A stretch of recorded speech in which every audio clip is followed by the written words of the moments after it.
So I'm gonna be building this set for Back to the Future. So I figured I would talk about some random things from the 80s. So that way I can keep my brain from going all over the goddamn place. Because by the end of this, if I am not stopped, I will be talking about I'll start off talking about like My Little Pony lore, and then by the end of it, I'll be disproving why the human race has ever been created in the first place. Some stupid shit. Anyway, but the first topic that I thought that I would talk about is the video game crash of 1983, because that's one big thing from the 80s. I've been looking at a lot of Atari history lately, and that's one big part of their history that kind of defined what games are today in many ways. So basically what happened was, you got the 1970s, right? And like, video games have existed for a long ass time since, like, if I recall correctly, the first, what a lot of people say the first video game is I think it was called Space Race or something like that. I think it was on like a radar system or something like that. Like, that's how far back this goes. I want to say it was the 60s. But yeah, those things existed, but gaming as a thing really took off in like the early 70s with the release of there was the first ever video game console for home, the Magnavox Odyssey, which was so primitive that it literally, like, you put a plastic overlay on your television, and then like the only actual thing on the television was just a completely blue screen and a little grayish dot. No, I think it was white. That you move around, and if you play two players, there's a big gray square and a little thin gray rectangle. That was it. But yeah, and then Pong came out in 1972, and it was like, a lot of people call it the first game ever. That's BS. It's the first one that was like pretty commercially successful. Pong did really well, to the point that like they hadn't prepared for its success. So there were like machines that were kind of messing up, and they sent people to go fix them. The reason that they were messing up was because there were so many friggin' quarters in these things that like the machine couldn't take it anymore, and just ended up kind of like stopped working, like it was overflowing. And Atari made that. Well, flash forward to what was it? It was 1977. They released the first home console from Atari, called the VCS. Most people nowadays call it the Atari 2600. I'm not entirely sure why, because like I feel like they called it the VCS a lot more, but video computer system, that's what it means. But they released it, and it ended up doing pretty goddamn well, which is kind of surprising to me, because it was the 70s. The economy wasn't doing great. The 70s sucked ass.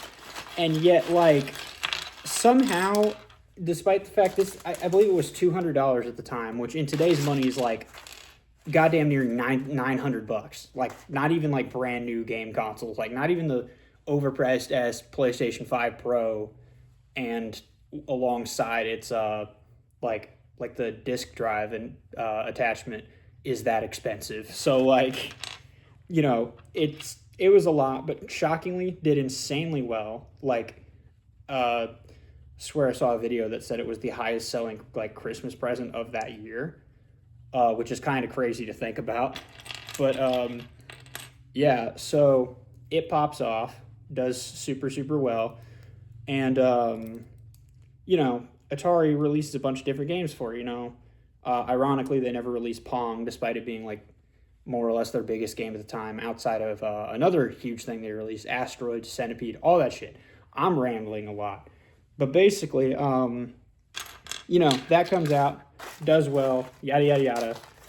And trying to find Marty's hair. So that happens, and Atari just keeps popping off. They keep doing better and better through, the late 70s, they're pretty good, and by the early 80s, I believe the cost went down a little bit. So, even though the economy still wasn't great, things were getting better, and like the price kind of comes down a little bit, and yeah. And so, yeah, they sell millions and millions of units, you know, and video games become this huge thing. I mean, they were already a thing in arcades, but they explode in the early 80s, especially with stuff like Pac-Man coming out. And so, yeah, that happens, and Atari just keeps popping off. And then eventually, the problem with Atari is, like, you know, they had kind of a fun work culture. It was kind of like a party culture. A lot of them were smoking weed and shit while they were making games and doing crazy stuff. And the issue with this was that one thing Atari didn't do, and in fact didn't allow it whatsoever, was crediting the designers for the games. Because, like people wanted the credit because obviously, you know, they worked hard on these games. Like, these games were not easy to program. Like, they may seem super rudimentary, but back then it was pretty tough. And so Atari, they don't allow people to credit themselves in their own games. Kind of bullshit. And after a little while, that combined with working conditions that, like their work culture changed. They got bought out by Warner Communications, which, like, was this polar opposite of Atari. Rather than, like, oh yeah, like, we're super laid back, we're just cool, we, like, have fun and experiment and just let you have a bunch of creative freedom.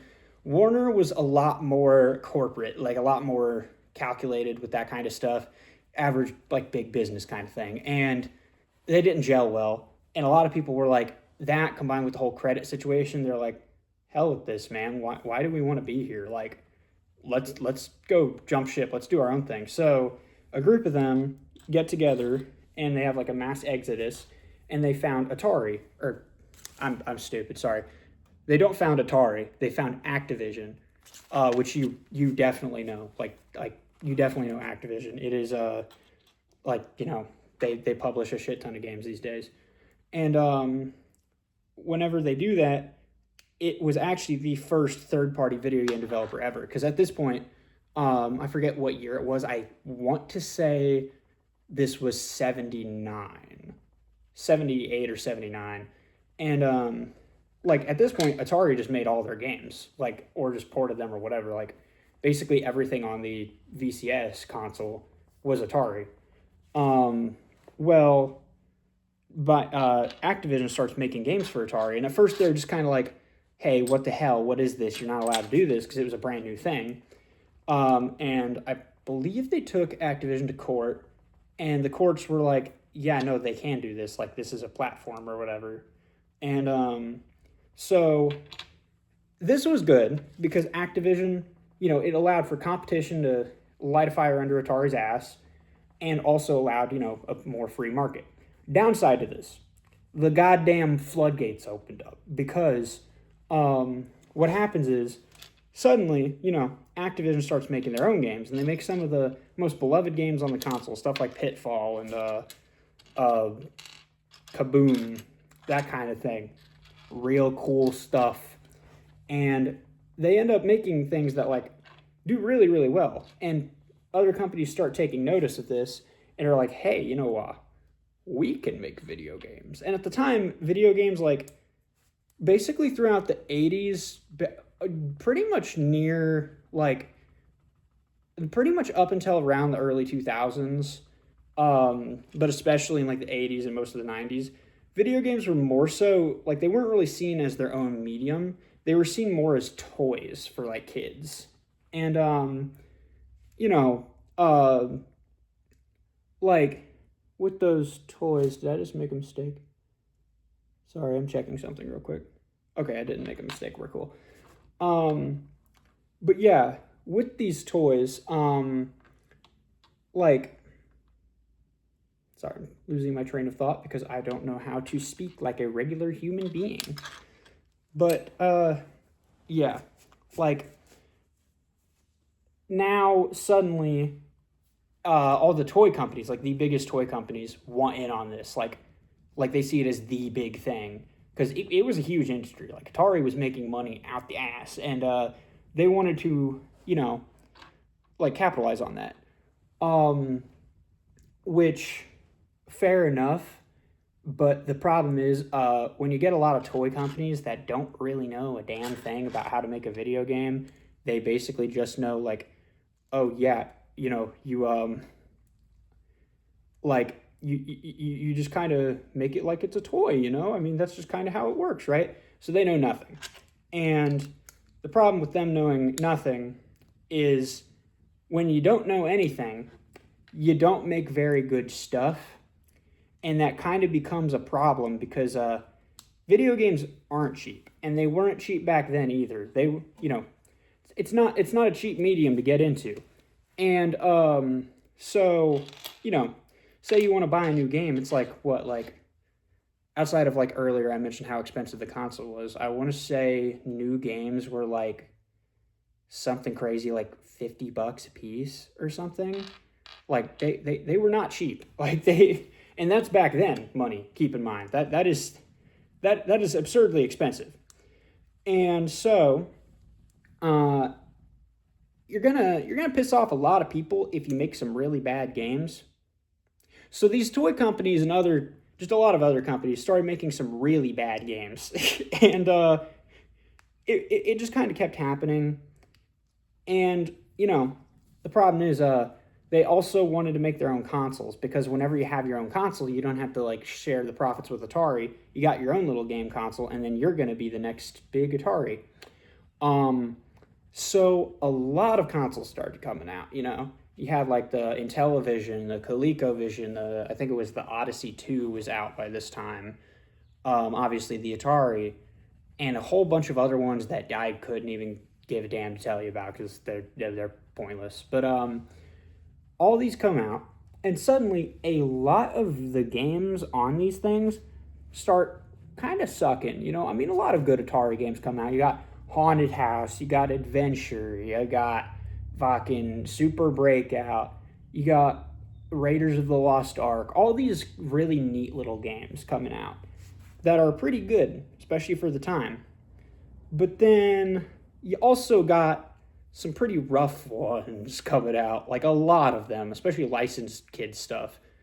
And suddenly, like, at the time, you couldn't just go and look up on Google, obviously, like, oh, does this game suck ass or whatever. And video game rentals, I don't think were much of a thing at the time, as far as I'm aware.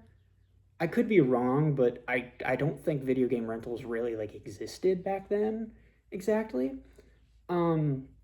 So yeah, that wasn't so good.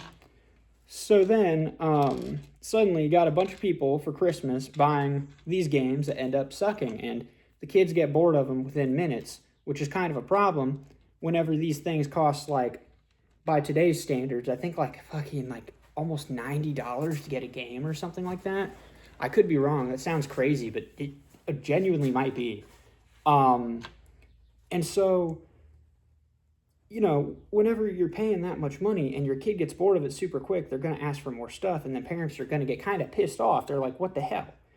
And this kept happening over and over again. Some notable examples. Some people say these, like, single-handedly have killed it. It was a lot of factors, frankly. But, like, for example, in 1982, yes, 1982, there was a port of Pac-Man for the Atari, because Pac-Man in 1980, like, in arcades, I mean, there's a reason we still talk about and play Pac-Man. Like, Pac-Man was insanely popular. Like, it was the biggest thing. Like, Space Invaders was pretty huge before it. Pac-Man was goddamn unstoppable. Like, as big as stuff as, like, Donkey Kong was, like, Pac-Man was insane. And so, obviously, you need a home version of Pac-Man. Because, the technology wasn't really there yet. It was kind of hard to get a home version. So when Atari gets the rights to Pac-Man and everything, they're like, oh, hell yeah, awesome. And so they get the rights to it. And at the time, they were very much like they were ran kind of just like, okay, we got to get this out the door. We got to hurry. We got to make this fast. How much time do you have? Okay, get it done yesterday. Like that kind of thing. And so they go up to, I forget who programmed Pac-Man, but they go up to this guy who's like a pretty good programmer. Like, he knows what he's doing. And this is a huge task because putting Pac-Man on the Atari as faithfully as you can, insanely hard. Like, it was not, it was like trying to run Super Mario Brothers on the Atari. Like, trying to put like a fucking like foot-long Subway sandwich into your dinky little toaster. Like, how do you do that?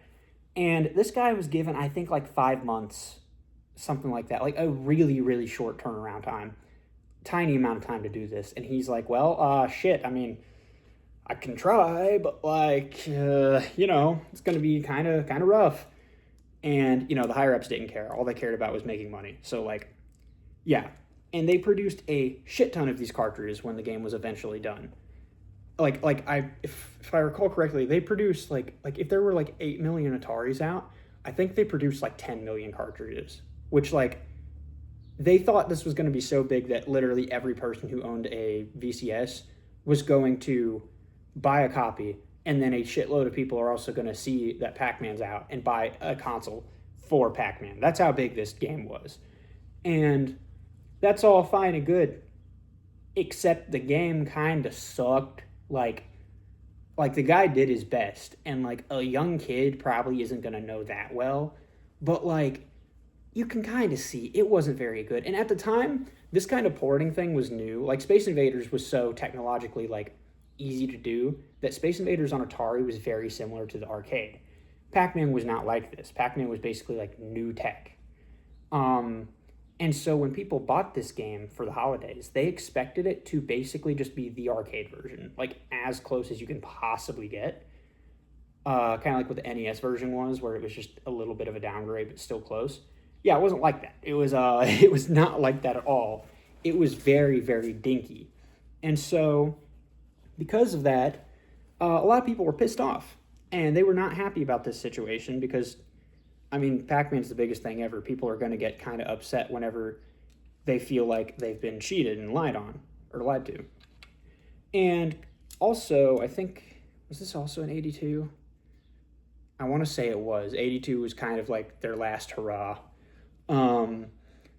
In 82, there was this game that, like, if you've ever listened to stuff about bad games, you know about this game. It was E.T. for the Atari 2600. And E.T. was known for, so the movie comes out, and it's basically like the movie equivalent of Pac-Man. It was the highest grossing movie of all time at that point, even above Star Wars. Like, Star Wars was fucking huge in the 70s, so, like, that's how you know this was big. And, E.T. comes out, smash hit, and Atari got the video game rights to it, and they paid a lot of money for it. And they were just like, okay, this needs to be a big deal. Like, this is going to be a system seller, like similarly to how they reacted to Pac-Man, because E.T. was so huge, they were just like, yeah, it's E.T., it's going to sell. And so they get this guy named Howard Scott Warshaw, and he's a great programmer. Like, he was great. He was one of the A game of Atari. He programmed this one called Yar's Revenge, which, like, I've played it, and it's for an Atari game, pretty damn impressive. It is a good-ass game. And, he was given, I think similarly, like 5 months to make the E.T. video game. And, like, not to, like, make it seem like, the Pain Olympics, but at least with Pac-Man, there was, like, a baseline, right? Like, there was, like, you look at Pac-Man, it's like, okay, do that. Like, try and make Pac-Man. With E.T., he was just basically told, make an E.T. video game. And it's like, I don't entirely, like sitting here thinking with modern technology, I don't entirely know how you would do that, like, let alone back then. So he had to come up with a concept for an E.T. game with a gameplay loop and all by himself, essentially, like maybe with some help, but not by a whole lot. And pretty much do all of that by himself in like 5 months. This is an insane task, like, especially because Atari's seeing it as their system seller. Granted, the executives didn't really care how good the game was, so long as it was, like, it sold well, they didn't really care. Which, like, yeah, typical corporate executive types. And so he's like, okay, well, I'll take it as a challenge, I'll do my best. And so he does. He comes up with this kind of ambitious game because he's, like I said, he made like Yar's Revenge, and Yar's Revenge, if you don't know, is like, it's a pretty damn ambitious game for Atari. Like it's pretty big. And so he came up with this ambitious concept, and by the end he definitely had to scale it back, because the end result had elements of what he was thinking in his head. It had bits and pieces of this, but he had so little time, so little resources. Like, he basically was doing this all by himself, busting his ass over this, that he was just kind of, he just needed to, like, do what he could to get it out. And so he does that. And it was a little bit rough. It wasn't like the worst game ever made, like people say it is oftentimes. Like, that was kind of a thing people would always say, E.T., the worst video game ever made, it caused the crash. Not really. It wasn't like, it didn't single-handedly cause the crash. I mean, like, if one video game that was crappy came out and caused an entire industry collapse, like that just sounds silly. And that's not what happened. Rather, it was more so like a symptom than a cause, but it was one of the straws that broke the camel's back, because Atari, like Pac-Man, made a fuck ton of copies of this game and expected it to sell consoles. Not as many as Pac-Man, but still, like, made a lot. And so they make all these copies. Well, it sells really well that holiday season of 82. It does really, really well. Like, millions of copies sold. Now, their standards were still way too high, but, like, still, millions of copies sold. Did fantastic. And then the returns start happening, because people start playing this game like kids do, and they're confused. They don't know what the hell to do or what's going on or anything like that. So they're just like, okay, so, like, my kid hates this. Like, why, like, I'm not gonna keep this because I just spent all this money on this game, and my kid is just like, I'm upset. I got my Christmas gift and it sucks. So a lot of people start returning the game, and because of that, even though it seemed like it was doing really, really well at first, the game actually ended up being a, not just a financial disappointment, but a financial failure straight up, because they didn't, like, I mean, it just bombed. Like, everybody returned their copies. So Atari had so much excess that they ended up burying all of these cartridges, like E.T. and a handful of other, like a lot of other excess inventory, in this landfill in New Mexico. Was not good. Was not a good situation to be in. So after all these factors combined, in 1983,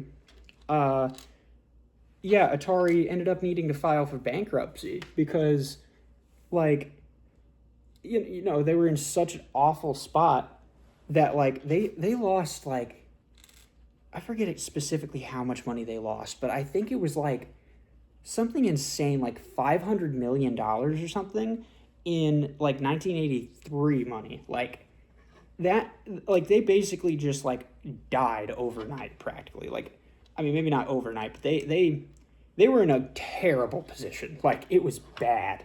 And games started going from selling from $40 a piece to, like, $4 on clearance. Like, you couldn't get rid of these motherfuckers because, like, basically most of the good games for the Atari VCS came out. But now, even whenever new games come out, it's like nobody trusts them because maybe it could be good, but maybe you spent $40 and it's, like, something that is entertaining for all of 2 minutes. And so, yeah, just everything goes to hell. And in 1983, basically, like, things are fucked. Like, it's at the point where market analysts are basically saying, like, yeah, video games are a fad. Like, nobody wants them anymore. They're basically just, they're going to be the equivalent to, like, especially because they saw them as toys at the time, like every toy fad, stuff like, Beanie Babies or Cabbage Patch Kids, that kind of thing. And honestly, I could kind of understand why they would see that. Now, granted, it's a whole medium, so it's a little bit silly, but like at the time, they didn't really know that. It was just, just another little kid's toy. And so, yeah, that happens. Not very good, not fun, not a good situation to be in. And arcades are still doing all right. And this is like just in the West. In Japan, video games are huge because by this point, Nintendo had the Famicom, which is the Japanese equivalent to the Nintendo. And that's kind of where things like pick up, because things are still doing all right in the arcades, but like not as good as they could be. And then Nintendo comes along. And the way that they do things is a little questionable by today's standards, I gotta say. A little bit insane. But what they do is they take the Famicom, right? And they try kind of shopping around to see who will publish it in the West, because the Famicom was popping off in Japan. Like, it was doing great, especially with stuff like Mario and Dragon Quest, or no, Mario wasn't out yet, but like Donkey Kong, Dragon Quest, that kind of thing. And so they want to release it, but they're looking around for people who will basically publish it for them, and nobody's biting. Nobody really wants it. Like, they try a handful of companies. I know they actually did try Atari, but Atari kind of just laughed it off, and like Atari released other consoles in the 80s, and they were working on the Atari 5200. By this point, it was just called the 2600. And the 5200 was their next console. They thought it was like not only did they not really want to work with Nintendo much, but like they kind of thought it was like the Famicom was inferior to the 5200, which in retrospect is really funny because the 5200 sucks. Like, it was essentially like you buy an expensive ass brand new console during a time that was bad for consoles, keep in mind. Well, I guess in 82 when they were developing it wasn't as bad, but still. And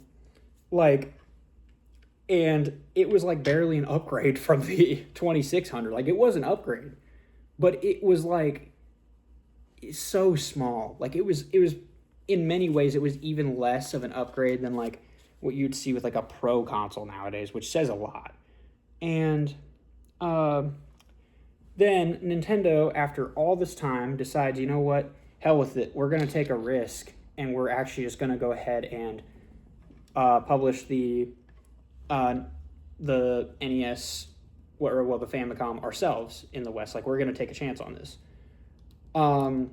Because Nintendo very much, like, they knew about the crash, but they were like, well, especially seeing the industry in Japan, it's not that, like, video games were a fad and that nobody wanted to play them. The arcades were still doing fine. Like, why would nobody want to play them if the arcades are fine? The problem is, there was, like, no quality control and everything sucked. So they were like, okay, you know what, hell with it. We're going to take a chance. So what Nintendo does is they start kind of working over, like, a couple years or whatever. They work on, like, how do we, like, market this for the West? And so they work on that, and it ends up with eventually them coming up with the Nintendo Entertainment System. And the thing with that is that, so they took this risk, but it was a bigger risk than you would even think, because what it ended up doing was it put them in a situation where no stores really wanted to carry it, because they were just like, well, video games are a fad. Like, these things are doing terribly. Why would we want to have video games in our store? Like, we don't want these damn things. Like, so what Nintendo does is, off of my memory, they basically go to retailers and are like, hey, tell you what we're going to do. Like, they started a test run in New York at a bunch of toy stores, and they were just like, what we're going to do is we're going to offer you basically a deal you can't refuse, which is we are going to stock all of this stuff at your stores. We're going to send our guys in. stock all of this for you for free. Set up everything, set up these kiosks and all that. And we're going to make it so where anything that you sell, like I forget the profit margin, but it was like stores made a higher than normal, like got a higher normal cut off of them. And they were like, we'll stock these for free. You get a good cut. And any inventory that you do not sell that you purchase off of us for super cheap, we will buy it back, no questions asked. So basically, they set it up where the stores that they were working with had nothing really to lose. So they were just like, well, I mean, why not? I mean, we'll go for that, I guess. I mean, you guys are probably going to bomb, but I mean, what are we losing off it? We have nothing to lose and everything to gain. So that's what happens. And in this toy store, I think it was the holidays of 85. I know it was 85. And they release it in New York because they figure like, well, you know, if you can make it in New York, you can make it anywhere.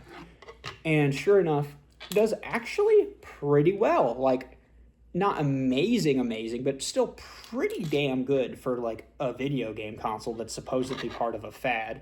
Part of that is because they included this little guy called Rob the Robot. You might know him from Super Smash Brothers. It was like a little robot accessory that did that and turned. It was real shitty, but they kind of, like, they kept trying to market the NES as a toy, which is part of why the whole video games as toys thing happened, because they made it very, very important that they never referred to the NES really as a video game console. It was an entertainment system. You know, it wasn't a game console. And, like, you know, there weren't video game cartridges or video games. There were game packs. And, like, all that kind of stuff, you know. It wasn't a controller. It was a game pad. It wasn't, like... rather than, like, trying to make it violent, like, oh, here's the NES gun. They called it the Zapper, you know? All this stuff, like all this marketing hocus pocus to make it as appealing as possible to people who didn't care about video games anymore.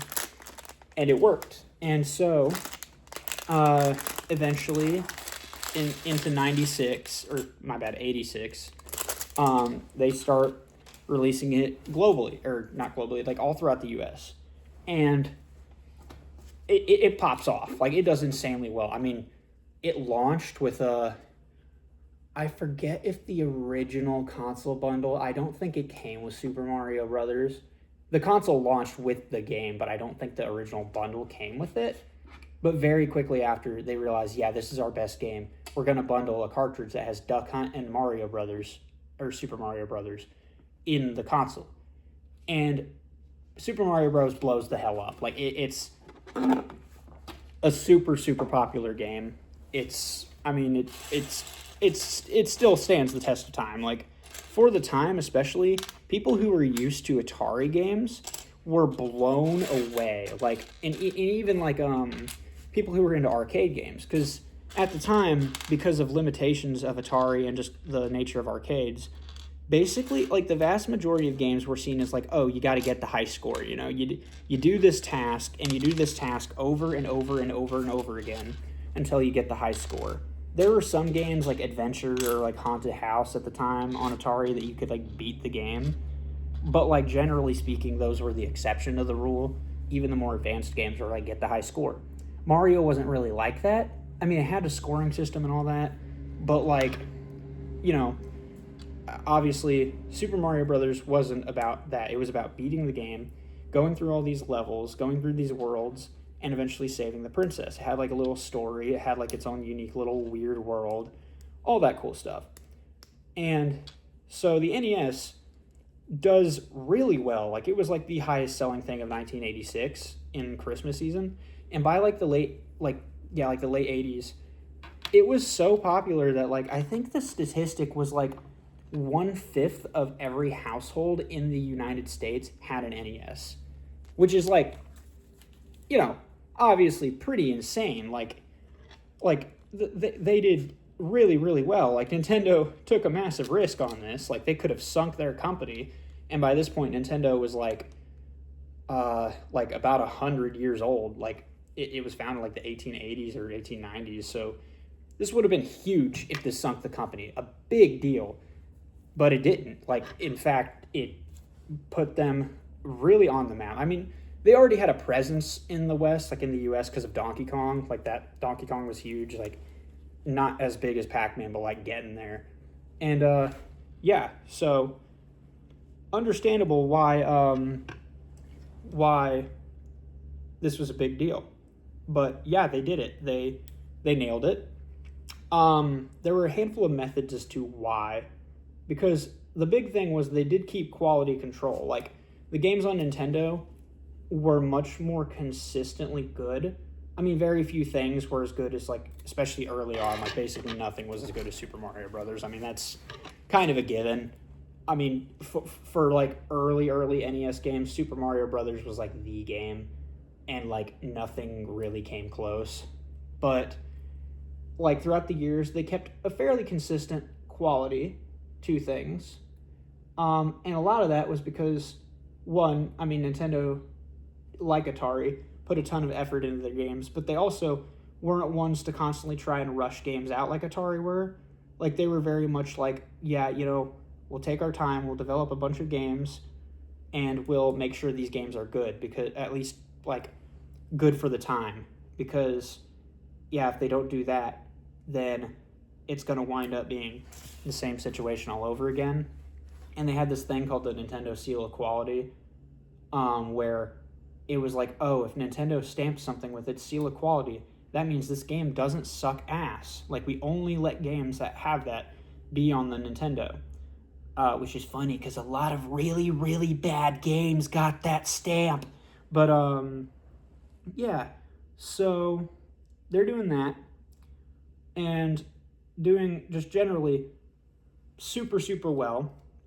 And there were competitors too, but like the thing is, for all the good that they did, Nintendo were kind of a damn monopoly at the time. Like their business practices were like, they were not okay. Like they were, by today's standards, even though I understand the like quote unquote necessity of them doing this, it was still questionable, because what Nintendo did was they made it so where any because the cartridges were proprietary, made by Nintendo and all that, any time like a company wanted to make a game, they had to sign an agreement with Nintendo. And this agreement was kind of predatory, if I'm being honest. Like what it was they basically made it so, one, your games had to be pretty much exclusive to Nintendo. You could not make the game on other platforms, whatever game you're making. Like, you had to make it only for Nintendo. Two, you could only make 3 games a year. I think it was 3 games a year to stop companies from constantly rushing stuff out, which understandable, I guess. But then, yeah, I think it might have even been that, like, not only can you only make a game for Nintendo platforms, essentially, but I think it was the company itself could not make other home console games for any other company, like, period. Like, even if it was, like, a completely different game. Oh, sorry. And rightfully, a lot of companies didn't really like this very much. Like, they pissed a lot of people off doing this.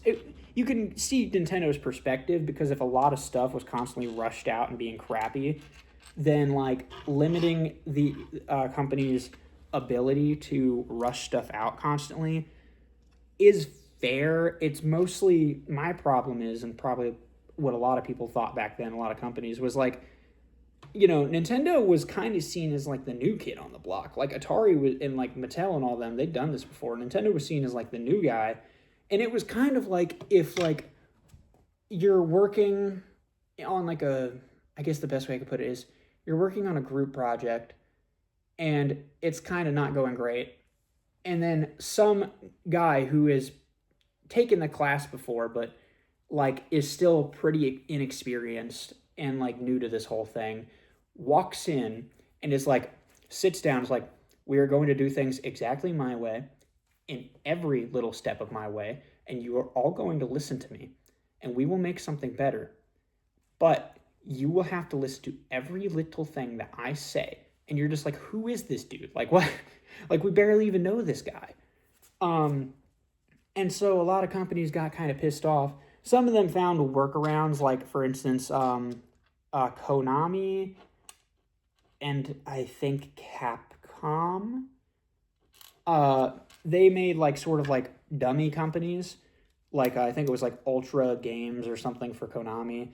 And by making these dummy companies, that Konami would just, like, basically make games and then say, like, oh, this isn't a Konami game, this is an Ultra Games video game. So therefore, we can make 6 games instead of just the 3. And a lot of companies do that, but, like, a lot of them get kind of pissed off about this whole thing, to be honest. Funnily enough, one of those companies that got really pissed off was Atari. Because they made NES games, because, I mean, at this point, that's basically what they had to do. They had the Atari 5200, and eventually in the, I think, late 80s, I want to say, the 7800, which was better, but still, like, no, compared to the NES, it got its ass kicked. Even by that point, the Genesis was coming out, but I'm getting ahead of myself. But, yeah, so Atari didn't like this, and they found this company called Tengen, which was kind of one of those dummy companies. But, like, they were still very much not fans of how Nintendo was doing stuff, seeing them as arrogant and cocky. And so they, one of the guys at Atari basically befriends one of the higher-ups at Nintendo or whatever and gets real chatty with him during golf games. You see, Nintendo, one of the ways that they got around, or that they stopped companies from producing a lot of cruddy games and whatnot, and pirated games especially, and unlicensed ones, was they had, like, this lockout technology that was patented that made it so where if an NES cartridge didn't have that program, which was only permitted to license holders, then the console wouldn't play it.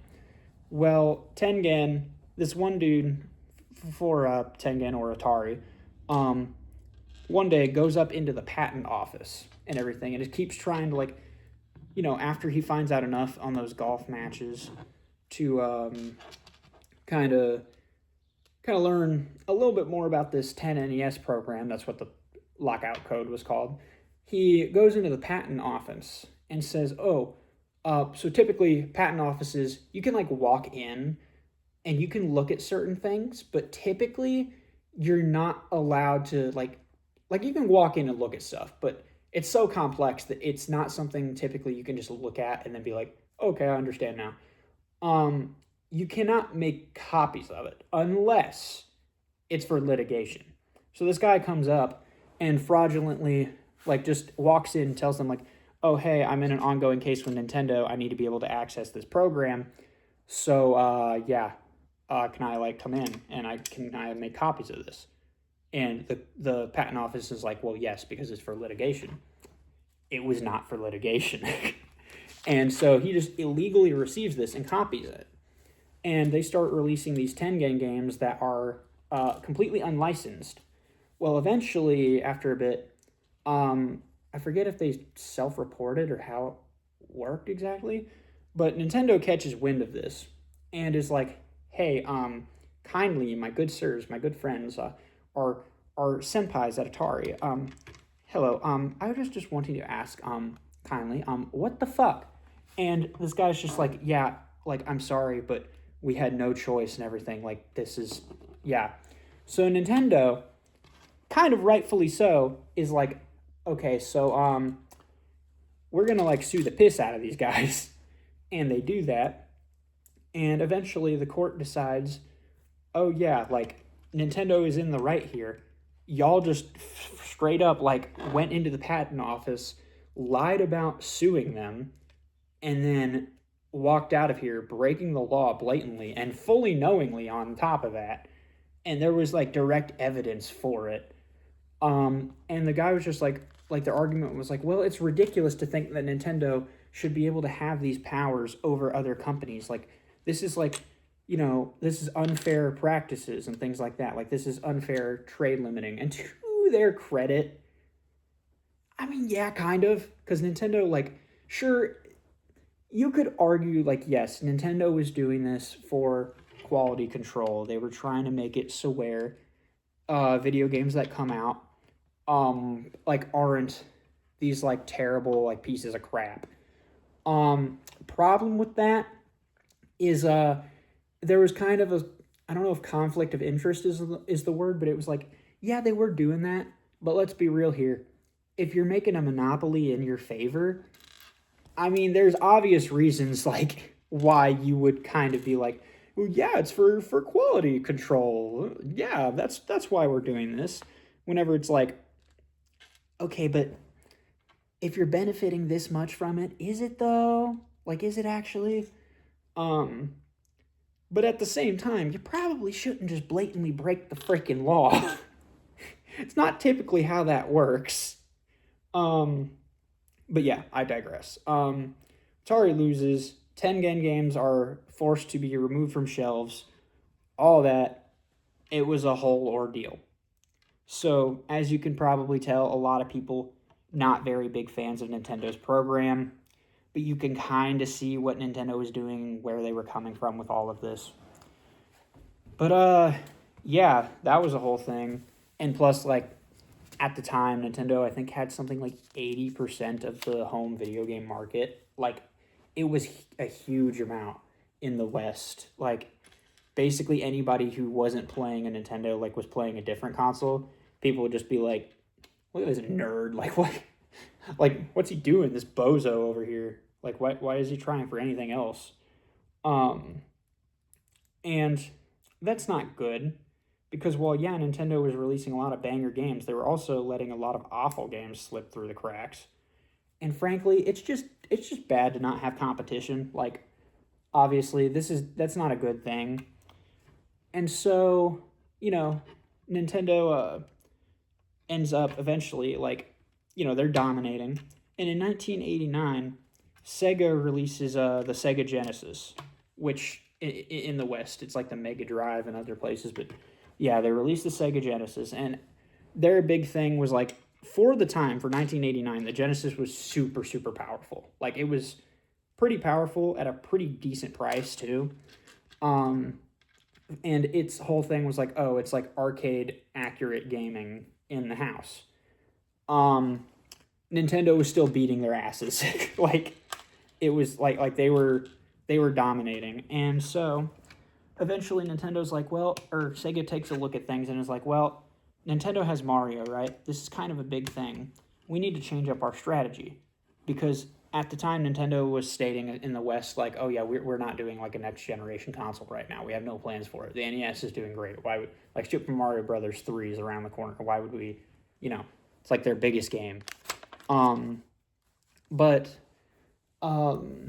like, Sega comes out with the Genesis, and then after some silliness, they eventually develop and release Sonic the Hedgehog.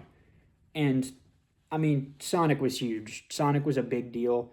He wasn't just a freaking meme at the time. He, Sonic was like, it was made to be basically everything that Mario wasn't.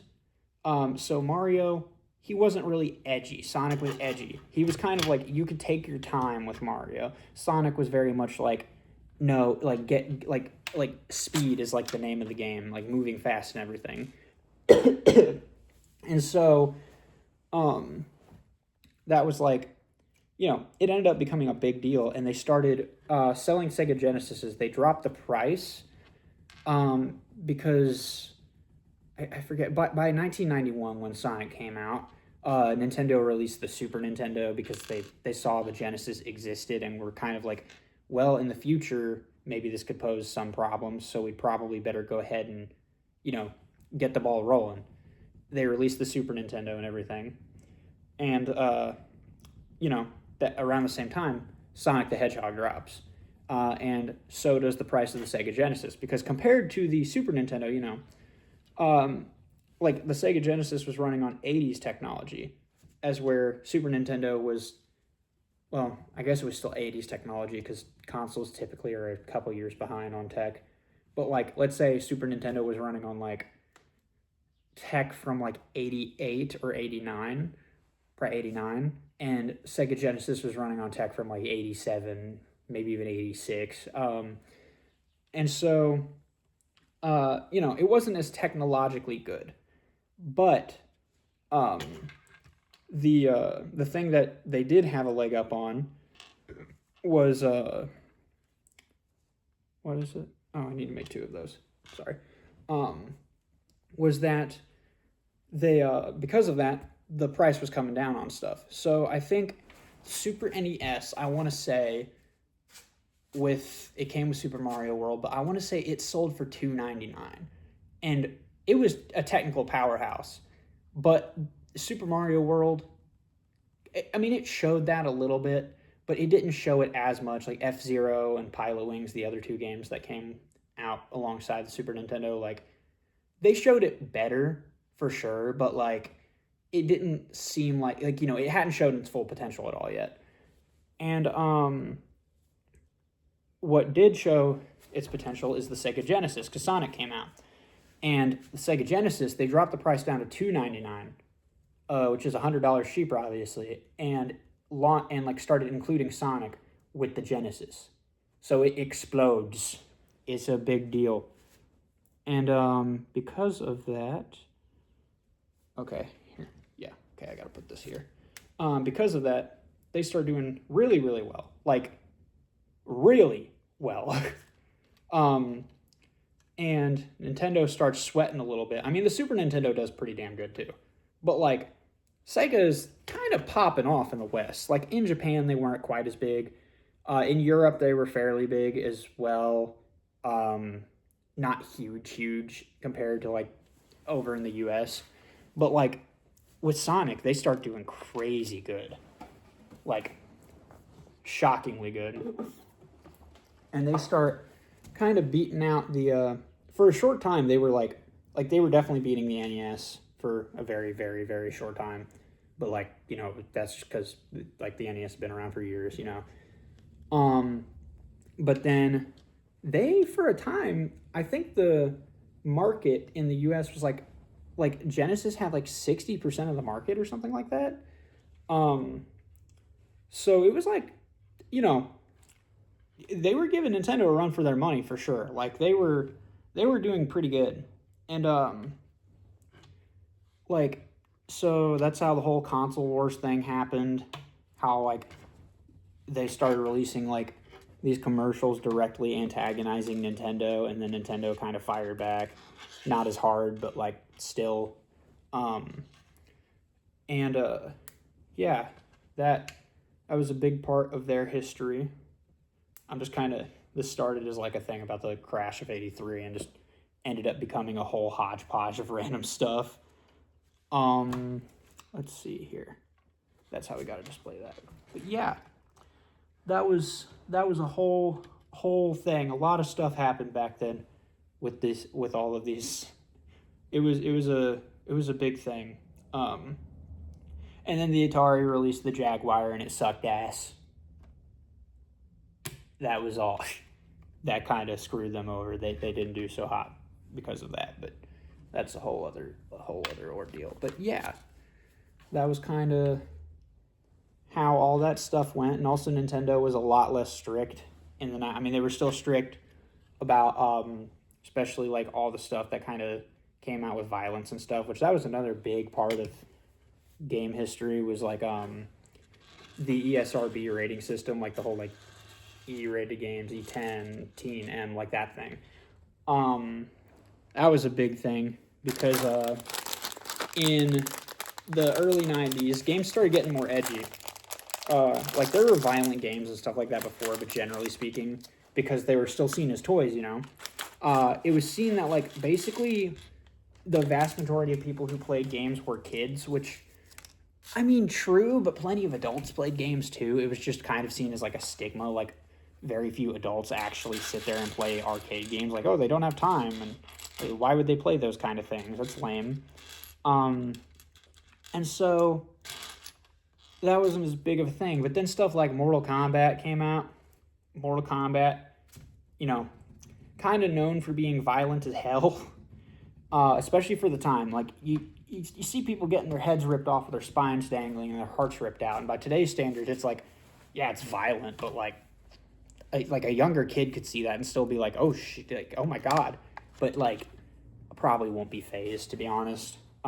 Back then, yeah, big deal, big deal, to the point where this this one particular man who is I think he's dead now, but is it just complete douchebag, piece of garbage person, named Joe Lieberman. He catches wind, I think from one of his friends in the elevator or something was talking about like, yeah, my son played this arcade game, Mortal Kombat, and like he like ripped a guy's heart out and there was blood all over. It was so violent. Joseph Lieberman hears this and is like, my old man who hates fun senses are going off. I'm trying not to be too loud. Like his old man fun detectors went off, and he was like, oh no, I have to put a stop to this. So he finds out about this, and at first, like basically after a bit, enough parents and enough politicians complained that they had a meeting set up, because they were just like, yeah, games like at the time were like very scarcely rated, so like, and like even if they were rated, toy companies and stuff didn't really care. They would just put Mortal Kombat next to like like next to Sonic, like it was nothing. And so they set up this Senate hearing talking about it. And at first, Joseph Lieberman, because as we all know, he's a piece of garbage, he basically was like saying like, oh, games like this have no place in society. Like it corrupts our children and makes them more violent and da da da da da, that kind of crap. And so like, they start setting up a hearing, and eventually what happens, like, so Sega and Nintendo are there, and Sega was more edgy, so they had a lot more to talk about. Nintendo basically didn't allow any significantly violent games like on their platform typically. So Todd Howard, I think Todd Howard, no, not Todd Howard, that's a completely different person. I forget his name, damn it. But there, he was the lawyer for Nintendo, and he was basically being like, yeah, Sega sucks. They did this. They caused this. They're the troublemaker. We did nothing wrong. Like, we're not perfect, but, we don't allow this filth. We would never allow this because it corrupts the youth. And just generally being basically just like telling the politicians what they wanted to hear and just being asses. And, yeah, so they are talking about this stuff. And, yeah, eventually, like, after all these arguments are heard and all that, they come up with this idea, this kind of compromise to be like, okay, what we're going to do is we're going to start rating these games, because we need, like, basically it's the government gave them an ultimatum. They're either like, okay, so what you're going to do is either you're going to govern yourselves or we're going to govern you. Like, basically, like, government censorship for games. And unfortunately, there's precedent for that. There's, like, the Hays Code for films, which basically in the, I want to say, probably the 50s. It sounds like it would be a 50s thing, if at least the 60s or something. No, the 60s. Okay, mainly the 50s. Which was this thing where they basically, the government made it so where films had to be heavily censored because certain thing, like a lot of stuff just couldn't be depicted because it was seen as immoral and all that crap. And so they were going to do that to gaming, and like, even though Sega and Nintendo were fighting like corporate entities, they were just like, well, neither of us want that. Like, let's be real. Both of us would hate that. That would be against all of our best interests. So we need to come up with something. So what they came up with was this body, like this independent kind of thing called the ESRB, the Entertainment Software Ratings Board. And what that was, it was the rating system we know today, more or less. It was a little different at the time. Like, they had, I think it was forget if EC for early childhood existed. Don't really need to worry about that. It's kind of pointless. But there was that. There was kids to adults, which is just E rating essentially. It's the same thing. There was teen rating, and then there was mature rating, and so that happens, and then yeah, that's why starting with like later in the Super Nintendo's life and like the Genesis, and then starting with like PlayStation and 64, all that games had ratings because yeah, which to be fair, even though a lot of this started in ways that was stupid, like these asshat politicians being like, how dare there be entertainment that in mediums that we don't understand that is for people who aren't young kids, like that kind of thing. I think it was for the best that they made a rating system because, to be fair, like, yeah, I mean, as much as I'm very much like, yeah, these losers are sitting there saying that these things should never exist because, oh, violent entertainment should not exist. We need to keep up American values, da da da da. Anyway, we're gonna commit genocides now. But like, it was kind of for the best because, you know, I think it's good to be informed. Like, I still don't think a kid should really be like, especially at the time, be playing stuff like Mortal Kombat. I mean, if they do, it's not gonna like rot their brains and corrupt them and turn them violent like a lot of politicians acted like it would. But I mean, it probably wasn't good on them. Like, they probably shouldn't see people like doing horrific things when they're younger. Like that's, I ain't big on that. But like at the same time, yeah, like I think they kind of just, they were being assholes about it. Like it was clearly just a situation where it was like moms and politicians who didn't understand this medium and they wanted to dictate what people could do with it. You know, they wanted to be in charge of a thing that they did not know a goddamn thing about. But yeah, that's kind of how that happened. So that's a whole little thing that went on. But hey, it led to us having just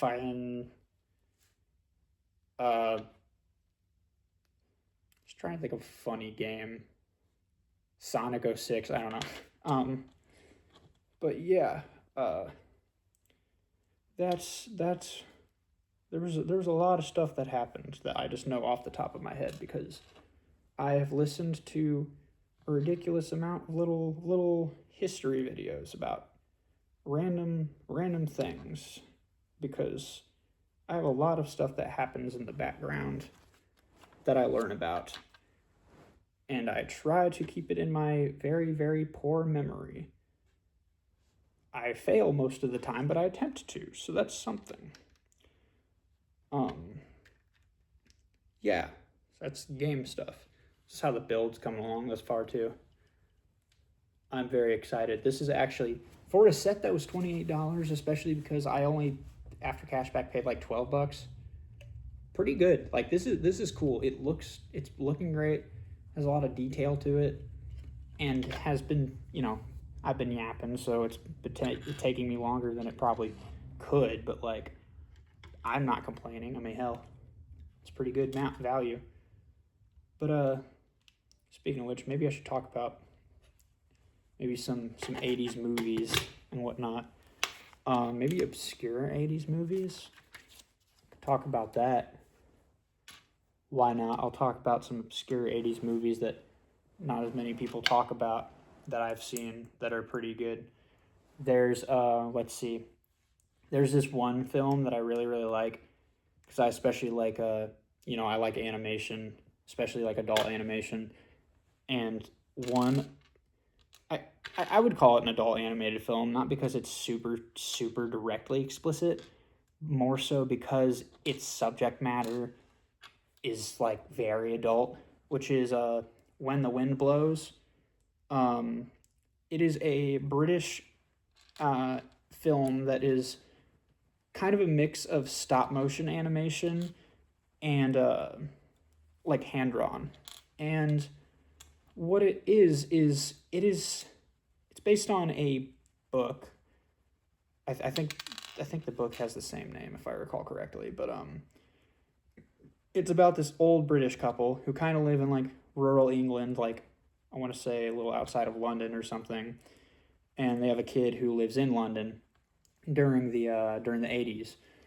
And it is a film about what if hypothetically in England a nuclear bomb were to drop, because like at this time England, because of like Cold War stuff, um they had this like film that they released, which is basically, oh, what to do in case of a nuclear attack.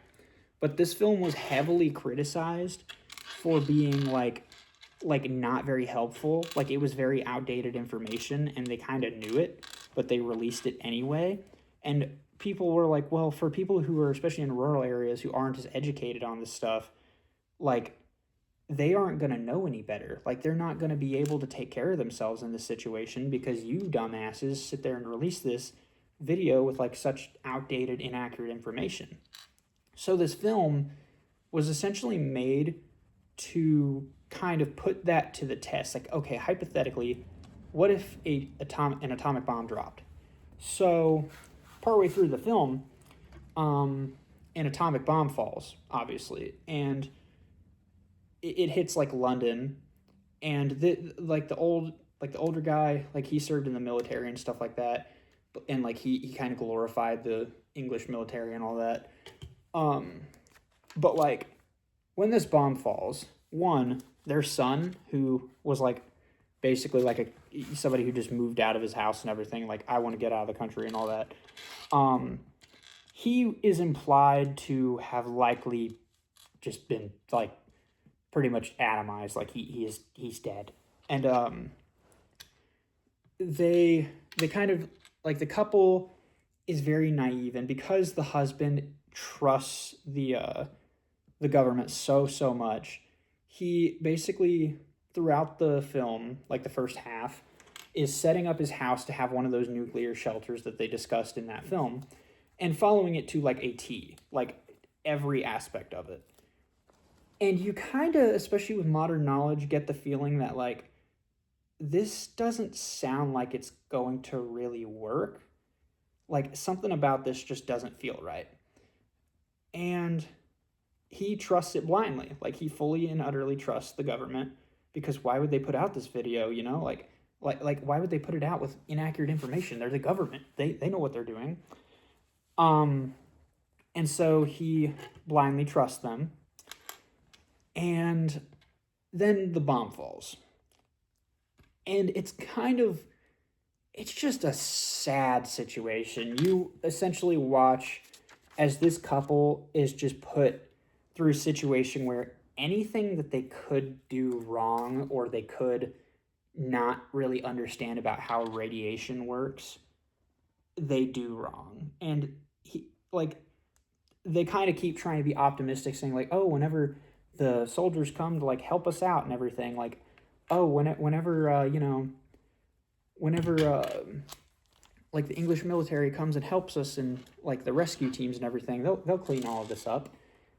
Despite the area around their house, which was once super lively early in the film, now resembling just a wasteland. Like everything is just fucked. And yeah, you just kind of watch as they follow every little step of this instruction video that they had, and it leads them where you pretty much think that it would lead them.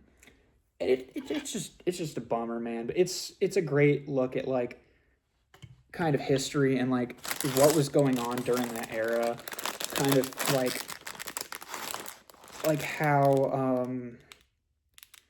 how things were during the Cold War, and like how different places around the world reacted to it. And going off that topic, this one isn't really obscure per se. In fact, it's actually pretty well known, but it's another great movie. There's War Games, which is also about the like atomic age and like sort of a what if you know, a nuclear disaster happened. In this case, it's based on a book, and it's a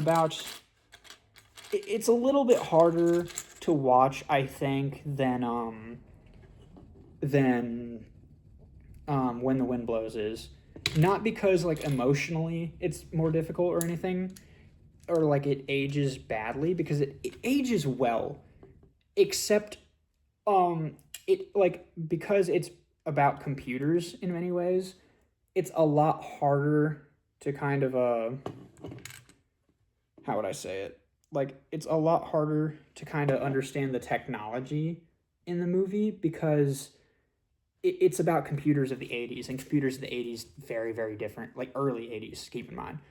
Um Very different from how they work now, but it is about this kind of like genius level kid, like he's like a prodigy essentially, and he has his own computer and he knows how to use it very very well, like he like for a kid at that time, especially because information wasn't anywhere near as readily available as it is today, like for him to know the things he knows about how to work a computer, um it's like he's essentially a genius. And like they do their best to explain it, like because they had to explain to audiences back then because they wouldn't know, most of them, like how a computer would work. So luckily it's easy enough to follow because nowadays more people know how a computer works, but they don't really know how a computer from back then works. So kind of worked out unintentionally, but like um they they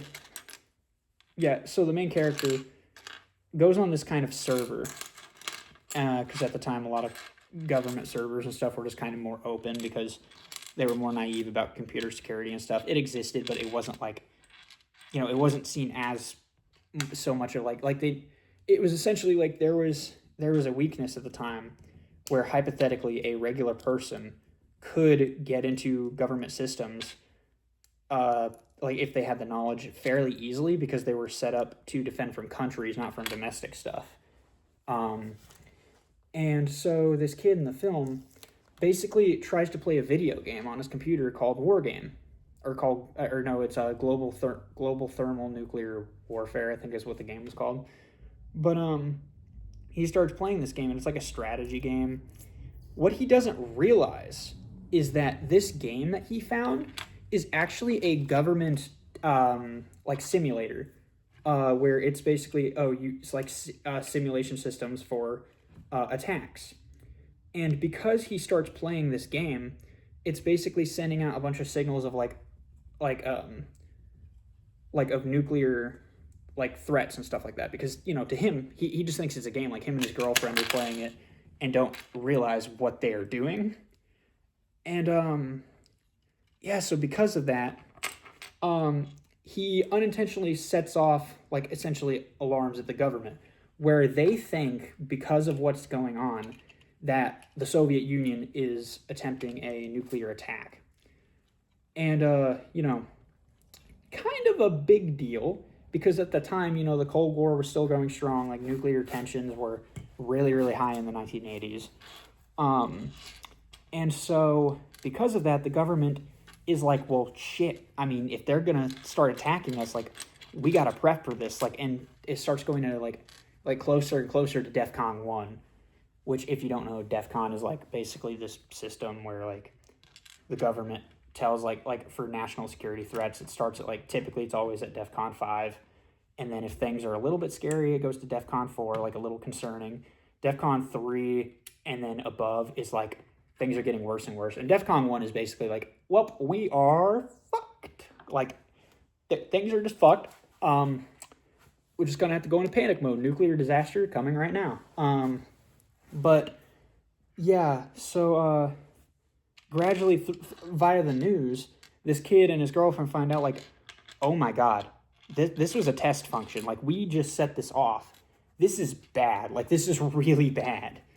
And so the film is essentially about them kind of going on like sort of, I guess, I hesitate to call it an adventure because it's a very bad situation, but they go on this like kind of journey to figure out how to stop this situation as it is escalating, because if they don't, then like global nuclear war could happen. Like it could destroy the world essentially.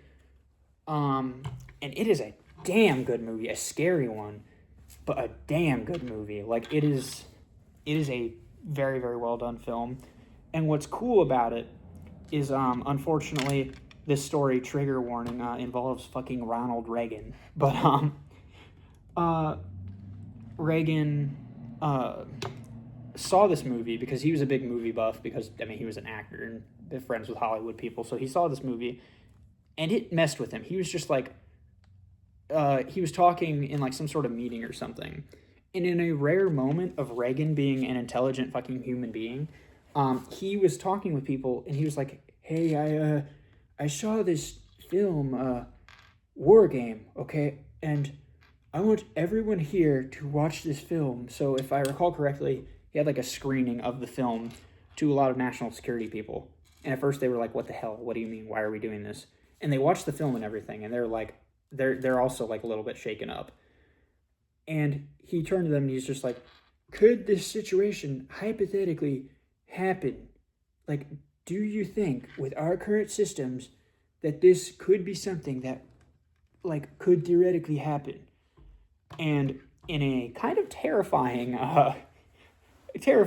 moment of clarity, the head of national security was like, yeah, I think it could. Like, this could technically happen."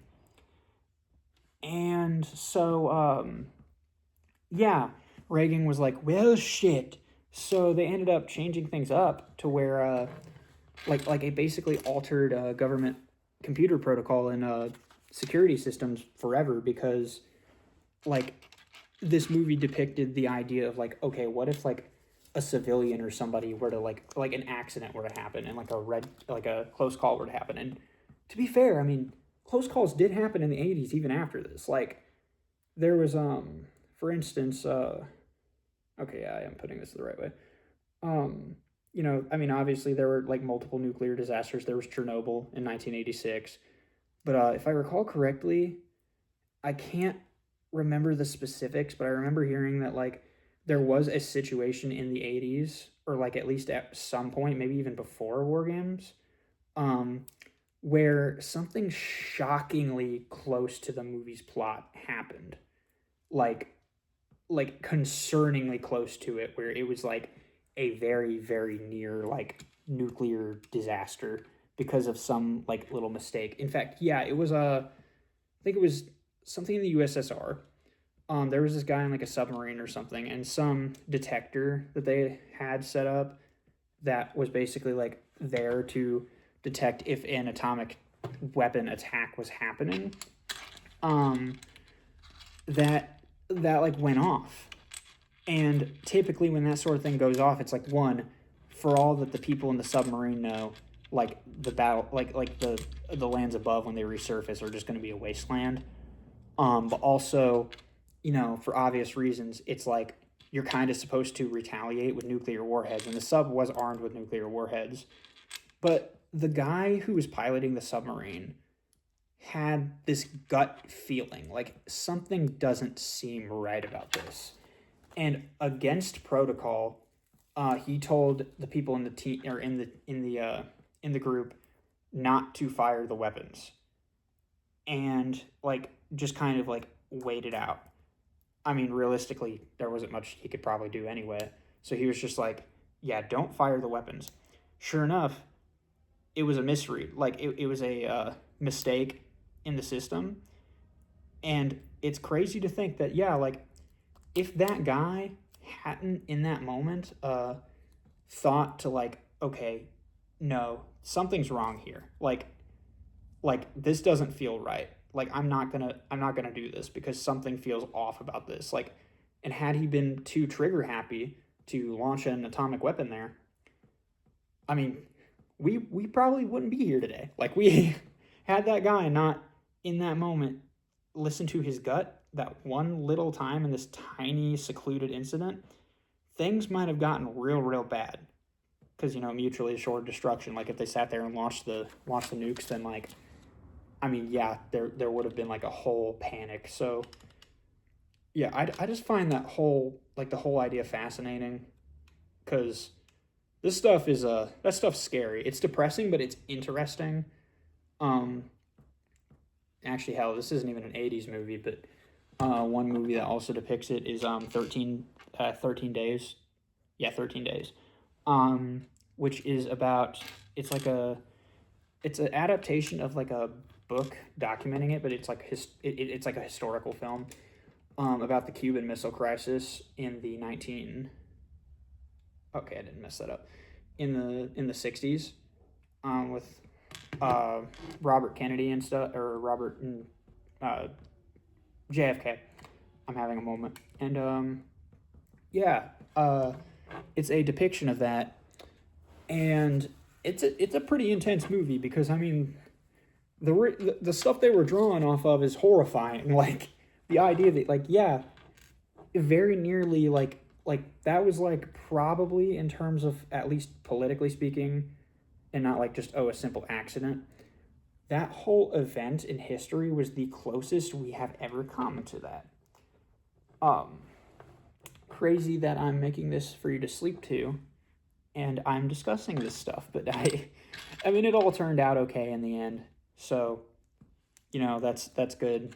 So like with the benefit of hindsight, this isn't as scary of a thought, but at the time, it's like, yeah, things could have been real bad, and that movie depicts it very well. But I'll get off this topic because I would rather you not have nightmares or subconscious whatever. But yeah, I mean, it'd be like that sometimes. Sometimes life be a little bit scary, but also like cats are pretty cool. Dogs, we enjoy dogs, so porcupines, bro, those things are kind of badass. So in the end, maybe it's worth it. Even though times suck sometimes, and you just, life can be real stressful, there's always porcupines. And those things are pretty sick. So there's always something to live for. What is it? But yeah, that's always neat. I have no idea what I'm talking about. No idea, but that's normal for me. I'm a silly little dude. But yeah, then what other stuff has happened? I would talk about Back to the Future, but I'm trying to think of random stuff with that, and at this moment there's a dog freaking out outside. Maybe that dog is agreeing with me. Maybe he's like, maybe he wishes to join the discussion, but alas, he is unable to. But yeah, I'm a little silly. I'm a little stupid as well, but maybe more than a little, but it'd be like that. This set is coming along well though. It's doing pretty good, I think. Yeah, let's see. I'm most of the way done with the 4th bag, and there are 5 bags total. So it's not a huge set, but for the cost, actually, like considering how dang expensive Lego typically is, pretty cheap, honestly. I would say so far, I'm liking this set a lot. I think this is like totally worth it. It's not like, obviously it's not going to be as in-depth and as cool as like the big DeLorean time machine set that's like $180 or whatever, but like it's still like for this cost and everything, especially like if like a kid wants to play with it, because this one works well as a kid's set too. It works really well. Like this is a cool set. I really appreciate that they made this one. But yeah, what else is happening? We got, what the heck? Oh, I'm stupid. Let's see. In terms of movies. Oh, you know what? Relating to the ESRB earlier.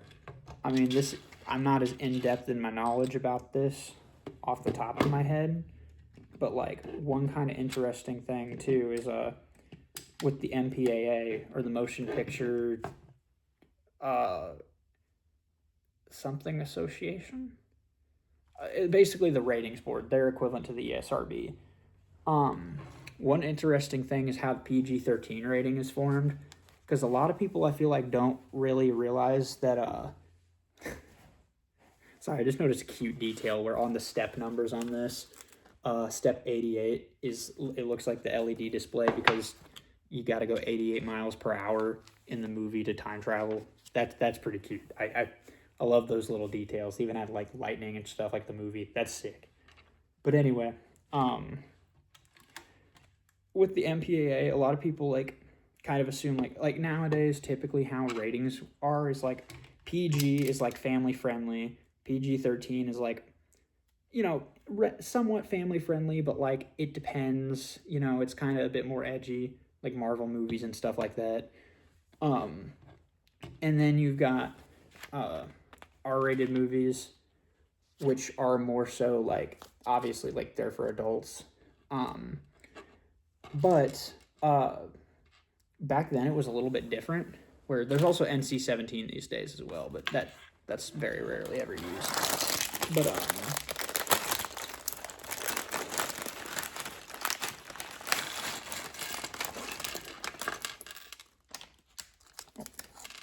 there we go. Got that.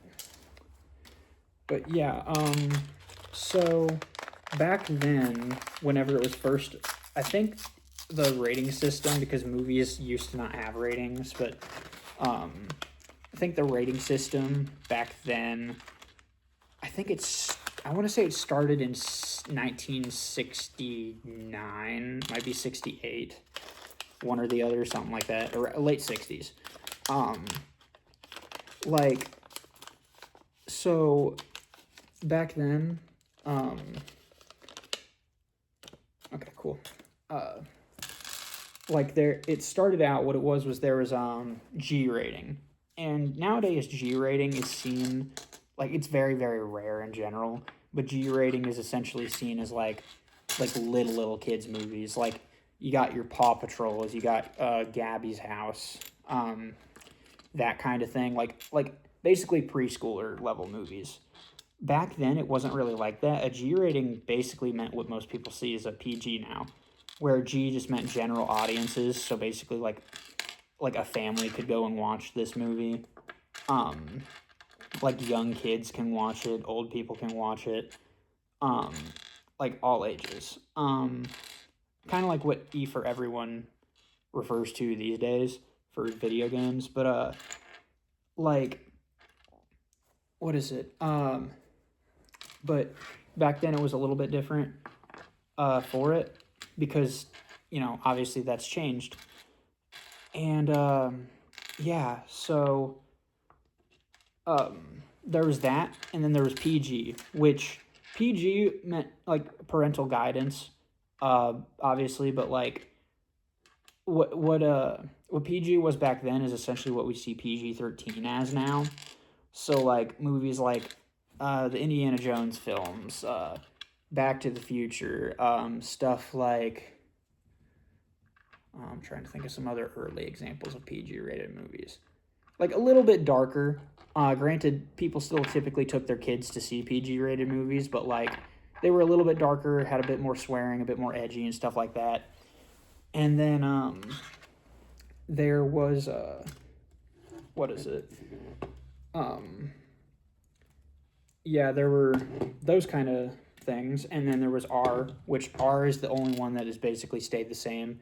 The only real difference with R ratings now is that you can, what determines an R is like much like back then you couldn't get away with nearly as much with an R rating as you could now. Like it would still be for adults and still be violent and stuff. Like if you watch The Exorcist, that movie is still very, very R rated to this day. But like, you know, it was still like, it was a little bit different. And then in specifically 1984, that year, there were two movies that came out. Funnily enough, both Spielberg, but that's a lot of, I mean, one was more so produced by, I think. Actually, maybe both were. No, Spielberg, I think, directed one. Either way. But like, Spielberg came out with the Indiana Jones and the Temple of Doom, the sequel to Raiders of the Lost Ark, and Gremlins in the same year in '84. And stuff like typically stuff like Ghostbusters would be PG because it'd be a little edgier and stuff, but it wouldn't be like too crazy and stuff. But a lot of parents, after seeing Temple of Doom and Gremlins, were kind of a little bit shaken up by it because, you know, those movies are for a PG rating. Because, like I said earlier, even though PG was more so a bit more edgy, most of the time parents didn't tend to care that much. Like, they would still take their kids to like PG rated movies without thinking about it. Like, they just knew R was not for kids and that was about it. Funnily enough, kind of basically the same thing as nowadays. But like, they would still take their kids to PG rated movies. Well, Temple of Doom and Gremlins both rated PG. Both rated PG. And so parents would take their kids to see it. And Temple of Doom was a lot darker. Like, the first Indiana Jones movie, pretty damn dark. Like, they had to skate around getting an R rating for parts of that movie. Temple of Doom made the first Indiana Jones, like the first, like made Raiders of the Lost Ark. What the fuck?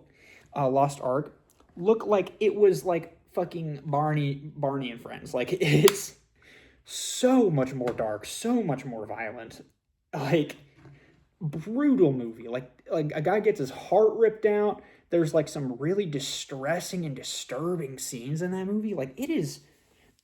I don't know how the hell they didn't get an R rating, to be honest. Like, they must have towed that line so thin. Like, Raiders towed it thin, but that's towed it so thin.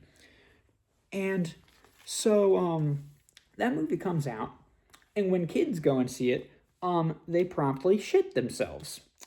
And honestly, I don't blame them. I don't blame them one bit for that.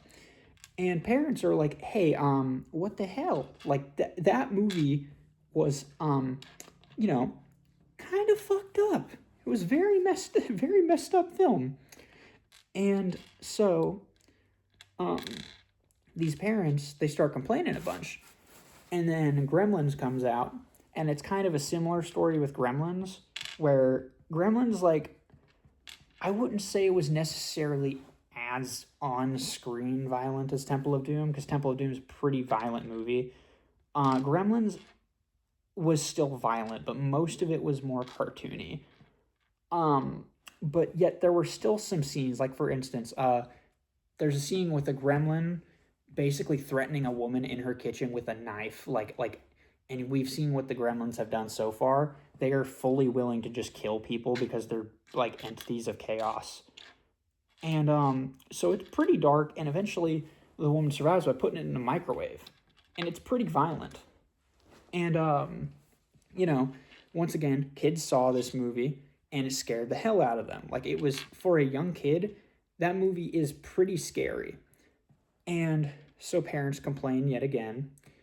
And Spielberg sees all this and is like, yeah, that's kind of a good point. And I forget if I heard that Spielberg was kind of wanting a PG, like something between a PG and R for a little while. If I remember correctly, before, like, as those movies were being made, he was kind of like, because, he'd had to work around the MPAA for a while, like stuff like Jaws, and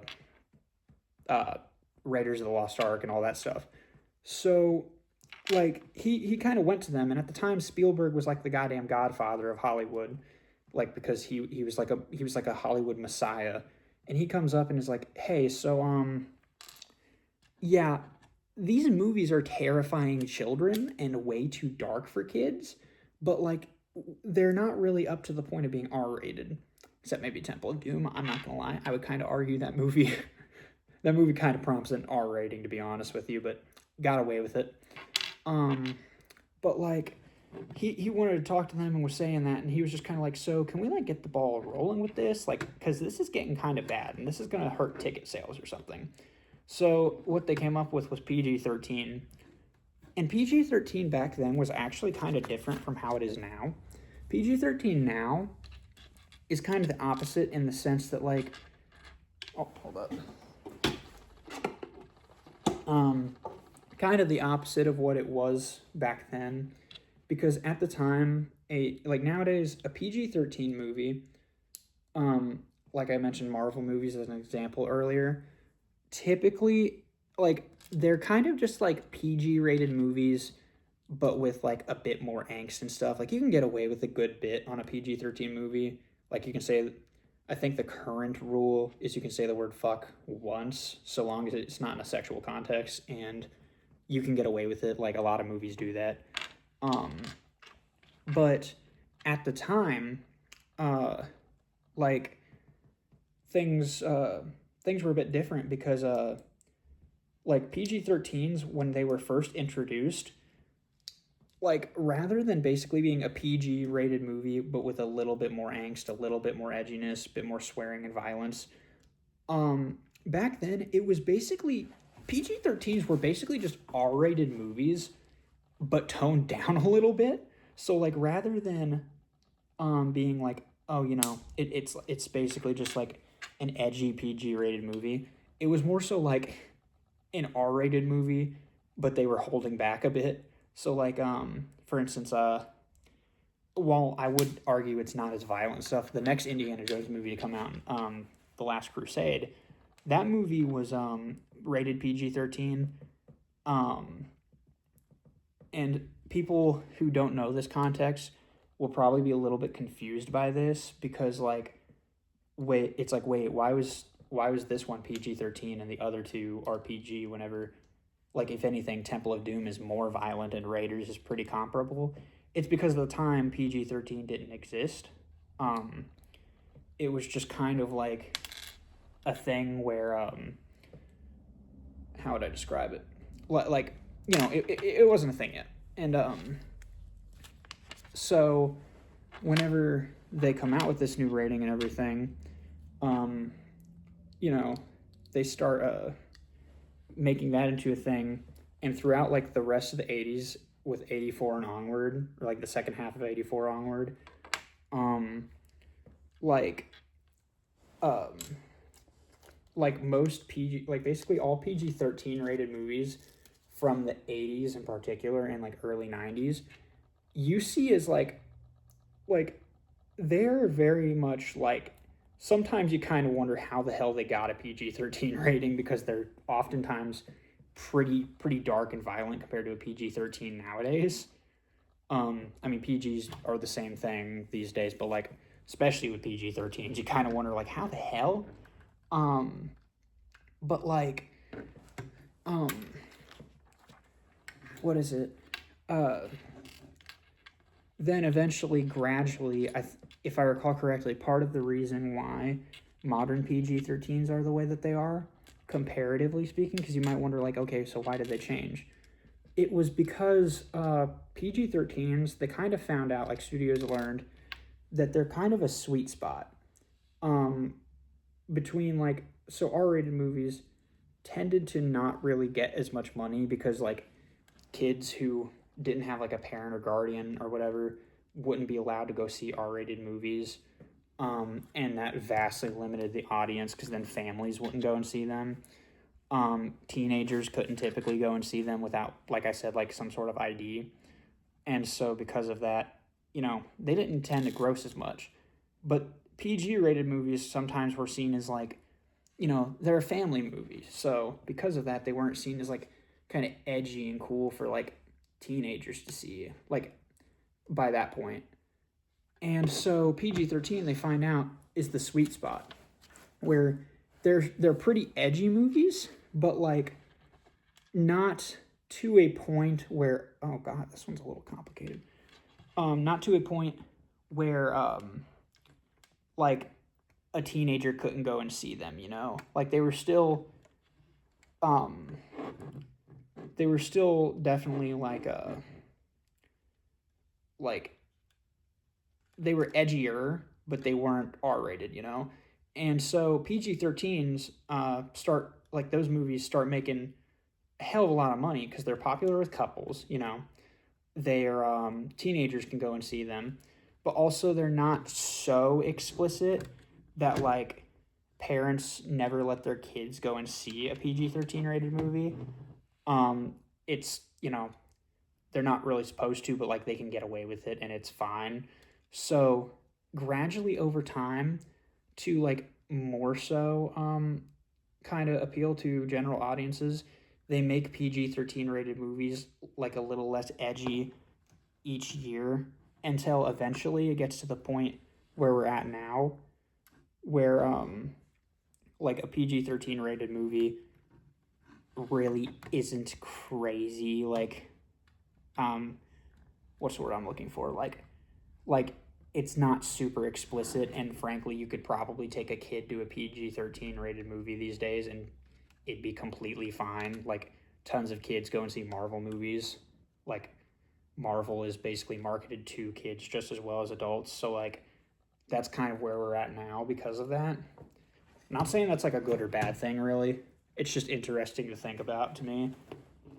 Probably not to most people. Most people probably don't give a shit about this stuff. I'm just a nerdy little goblin child, so like I I find this stuff really interesting. But yeah, um, it's kind of why things are the way that they are. Um, with the MPAA, and then it used to be also like with the higher, like above R-rated movies. There was X rating, which to be honest, I think is a hell of a lot better in some ways than PG-13, or not PG-13, than NC-17, because I hear NC-17 and that doesn't really give me much information to me. Like it's a little confusing. It means no children under 17, but like, you know, you wouldn't immediately think that. It's like, what the hell is NC-17?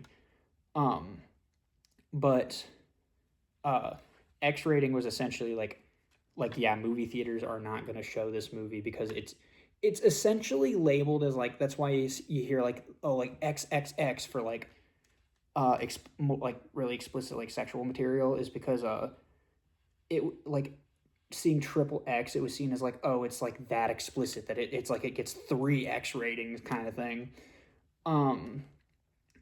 But the problem is I think the X rating back then was like better in labeling than NC-17, but it kind of sucked in many ways because the way like the MPAA would use it is a lot of, especially like horror movies and stuff during the 80s, because the 80s were often very conservative, you know. Um, they would try and use that to basically like, especially with horror movies, they, a lot of conservative politicians and like conservative members of the MPAA hated horror movies because they saw them as like morally bankrupt and disgusting and societal blight. Same kind of crap as Joseph, that guy Joe Lieberman earlier, who they just it's a blight on society. It couldn't be the terrible things that we do. Um, and so a lot of horror movies would constantly get struck down with X ratings. Even with, like, there would be times like with Friday the 13th, I know in particular, it got it bad, where they would get so frustrated and like with these people who are working on or doing this stuff, because like they would try their hardest all the time to, you know, play ball with the MPAA and be like, okay, well, we'll change this up about the movie. Well, that's too violent. Still get an X rating. Oh, well, we'll change this up. We'll remove some of the nudity. We'll like cut some of the violence just a little bit more, even though we still hate doing that, but like whatever. And they would constantly try, and the MPAA would just give them an X rating, even whenever like they would get to a point where like there have been scenes in R-rated movies that are like certain drama types and whatnot that have been more violent than this that got away with a PG-13, and yet, you know, or a PG or whatever, and yet they would just constantly get shit for it like all the time. And what is it? Um, yeah, like it became a whole thing. There we go. Nice. All right, cool, got that right. Um, And that was just kind of like a funny little situation that was constantly going on um, with the MPAA, where they would just constantly shit on certain types of movies. So they censored a lot more. Nowadays, a lot of stuff that's R rated, like for the time. Oh shit. Oh, well, come on now, you little thing. Everything's falling apart. Oh god. Um, but a lot of stuff that would have gotten X ratings at the time now, or like even NC-17s at times, like now, are like, just like regular R ratings and stuff because like, the film industry's changed a lot and like a lot more violence, gore, explicit content is allowed than what it used to be. Um, which honestly, I think is fine. Like, to be honest, if you're going to an R-rated movie, like, and depending on the type of R-rated movie you're going to, like, if you're going to an R-rated horror movie, I'm gonna expect it to be pretty dark and explicit. Like, I'm not gonna sit here and be like, oh wow, this is like certain things can go too far, yes, but like, I mean, if you're going to an R-rated horror movie, like, come on now, who's gonna go to something like that and sit there and be like, oh, I can't believe it. It was dark and violent and really hard to watch and disturbing at times. It's like, yeah, honey, it's an R-rated movie. You kind of gotta expect that. Um, but like, you know, uh, like yeah, definitely back then you could get away with a lot less on that stuff. Um, because like nowadays, Friday the 13th, still super gory, still super violent and messed up, but like, would you really even come close to saying it deserves like an X or NC-17? Not really. Like, I mean, even the uncut versions maybe pushing it a little bit more, but like, still, like, it's nothing like utterly insane, like to a point where you would just be shocked and appalled by the amount of disturbing material. It's like, no, not really.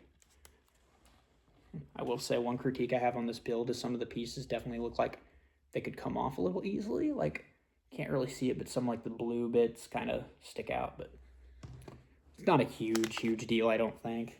Shouldn't be. What is it? But yeah, it's like stuff's definitely changed a decent bit. But I think for the most part, it's for the better.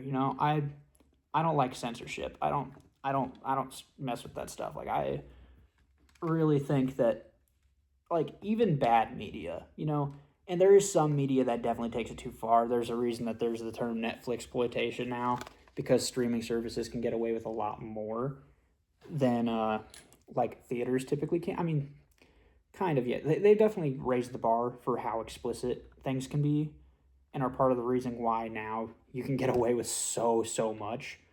But like, there are definitely things that take it too far, to a point where I'm just kind of like, yeah, I don't know about that, bro. Like, I think this or that goes a bit too far.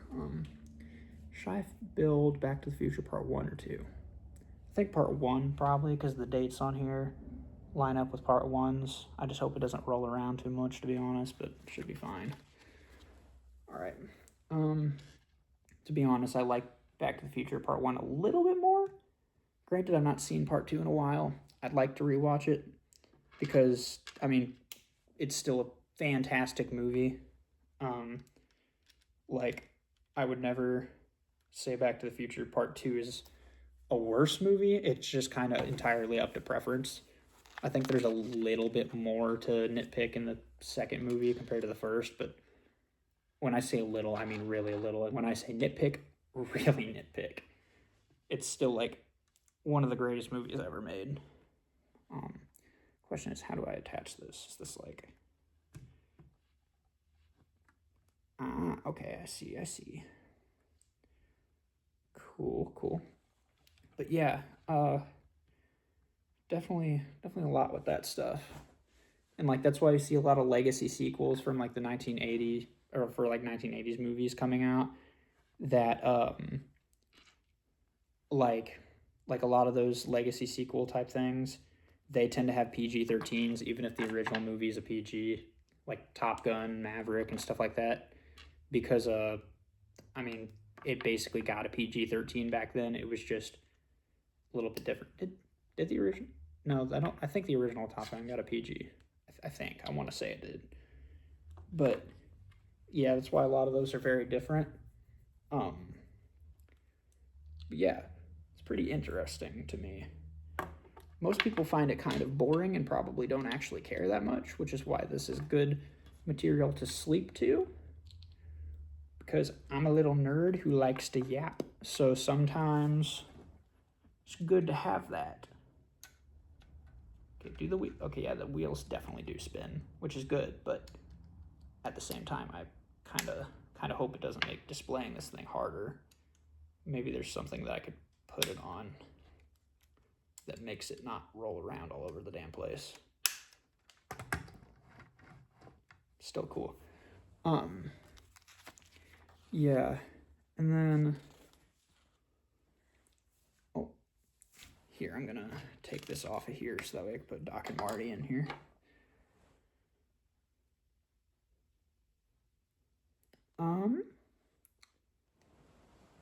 Yeah. Build is almost done. I've definitely been yapping a lot longer than I thought I would with all this. This has been a lot more intensive than I thought it would. Not that I mind, because that gives me a lot more material to work with. Can Doc hold the wrench in here? I hope so, because I mean, I could take it out of his hand if need be, but oh shit. I'll have to fix that in a sec.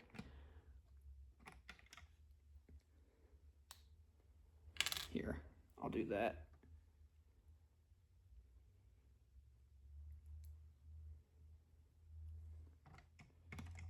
Okay, got Doc in there now. Got him there, and then Marty is gonna be grabbing the steering wheel.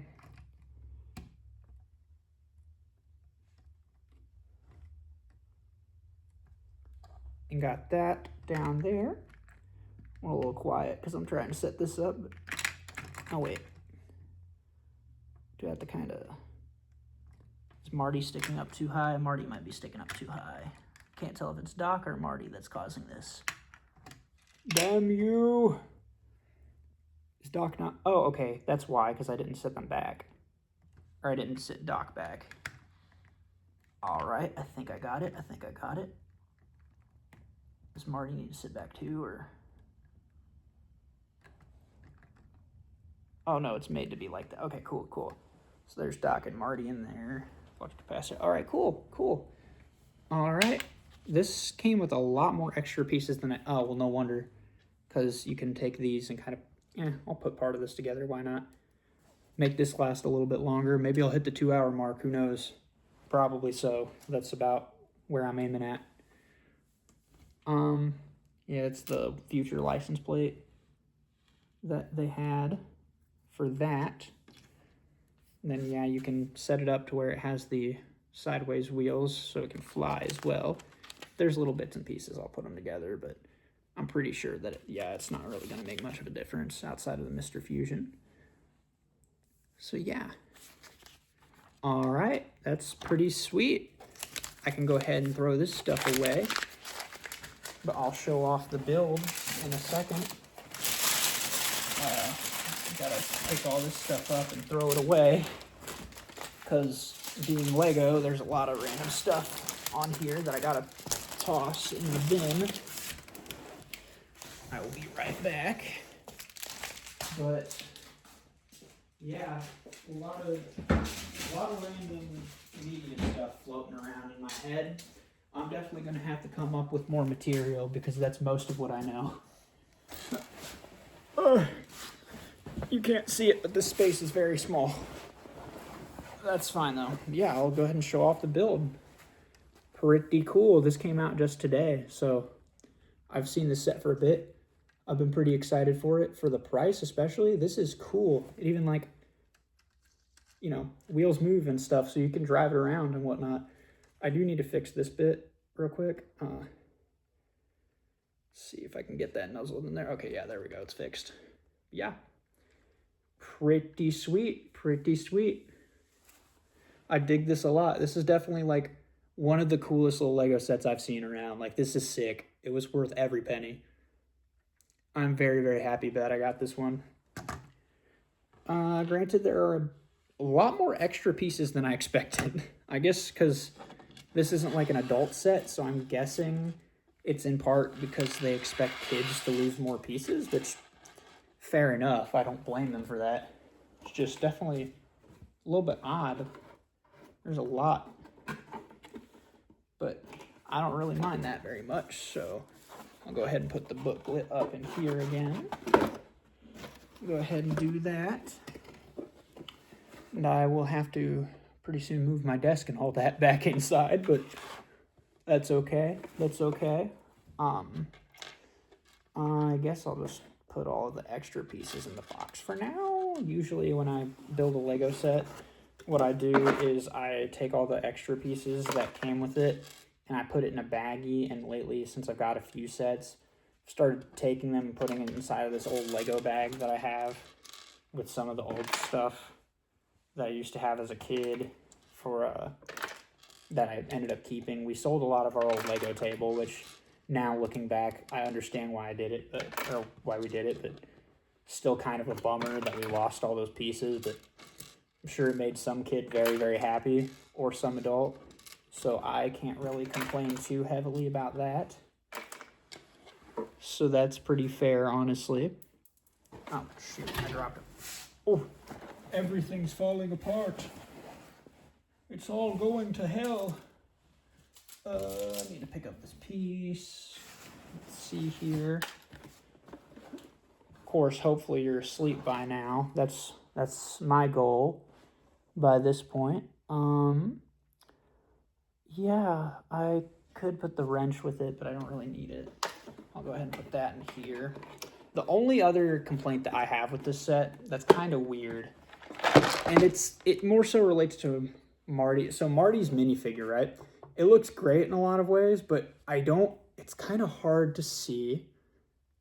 But I don't like that they kind of gave Marty like cheekbone indents, because like, you know, Michael J. Fox in that movie was like, I want to say 19 or 20, and he's meant to be playing a 17-year-old kid. So I don't know why they gave him like kind of like indents on the side of his face. Like, I've seen other Marty minifigures and they don't do that, and they honestly look better. Doc Brown, it makes perfect sense why they would do that, because it's Christopher Lloyd. Christopher Lloyd, like at the time, he was like in his 50s, and like, you know, he's middle-aged, or well, now he's old, but it makes total sense why they would put all that on him. But on Marty, I'm just kind of like, weird, but I don't know. Why not? But yeah, other than that, this set's awesome, man. It's so cool. It's so, so cool. But yeah, that's most of today's yapping session. I don't know much else I can really think of. I do really need to use the bathroom because I've been drinking tea out here. But yeah, that's just kind of been what I've been doing with this stuff. I've been very excited for this set for a while, and I've been wanting to yap, so that's what I'm gonna do. I already did it. I don't know why I said that, but I'm not known for being very smart. It's also very cold out here. I'm bundled up pretty well, but I will admit my hands, and especially my feet, definitely pretty chilly, but that's okay. I don't regret it, because in the end, cool set, hopefully audio that doesn't sound like god awful. And yeah, I got to record using my phone tripod and kind of work with that. This will be where I'm gonna be recording a lot of videos in the future, but you know, yeah, some pretty good stuff. I'm happy that I did this, and I'm definitely gonna do more more future parts to this because it was very cool. Hopefully there's sleepiness by now because I'm known for being boring as shit sometimes. But yeah, overall, pretty solid. I don't know what I'm saying anymore. My voice is a little bit tired, but that's okay. I've been making sure to take drinks so my throat's not that sore.